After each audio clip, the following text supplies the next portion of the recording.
of people are worried about the environment and they live their life reflecting that. But what about in death?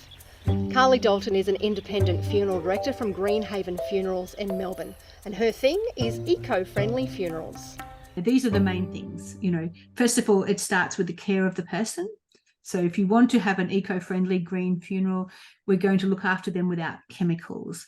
So you may have products at home that they use that are eco-friendly or natural, non-allergenic, all those sorts of things. So it's stuff that, they're toiletries, so we will prepare them and wash them in the products that they had at home, if that's what they preferred, or we will use just, soap and water, just really simple materials and products and vitamin E, that sort of thing.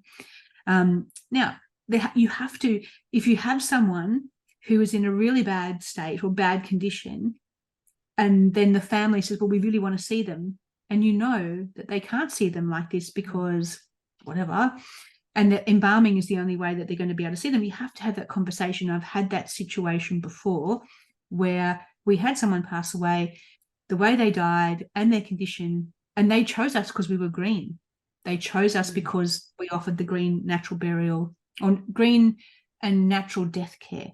But when I said there is no way you can see your loved one again unless we embalm them, because of the way they died, they needed embalming because it was a very strong smell and offensive and really strong discoloration in their skin.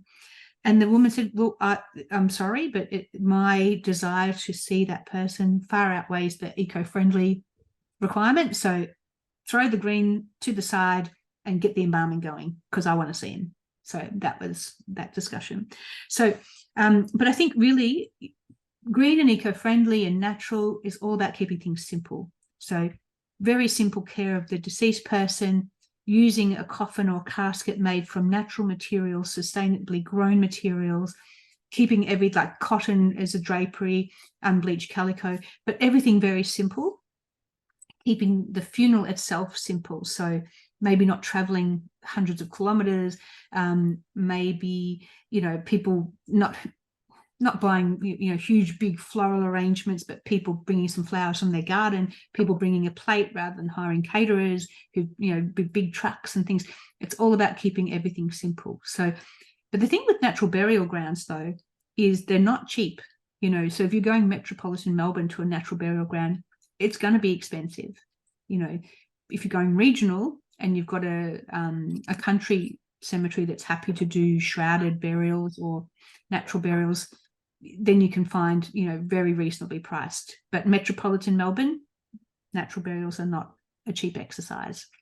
What kind of money are we talking? Ballpark. Oh, ballpark. Yeah, $8,000 for a grave, and you can only bury one person in there. Yeah.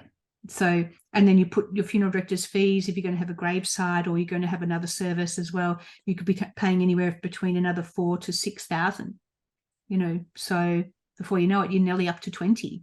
With the natural burial, which you thought was going to be really economical way to do your natural funeral. It's yeah. But then look, there are cemeteries on the outskirts of Melbourne that will sell a grave and the interment for $1,500. Like, close to 2,000, and includes everything. And then you just have to pay the funeral director to do the transportation and provide a coffin of some sort, or bearer tray and shroud, whatever you need. So you just have to shop around, and tell people what you want, what you're thinking, and have a conversation. Some really practical tips there. A big thanks to Carly Dalton, an independent funeral director out of Melbourne, for having a chat with me. There's heaps more information in the bottom drawer book, the After Death Action Plan. It's a cheery workbook and guide for funeral planning where you can write what you want and also your life's reflections as well. More information at www.thebottomdrawbook.com.au, and for more videos and chats with people like Carly, keep an eye on my Facebook page at The Bottom Drawer Book on Facebook.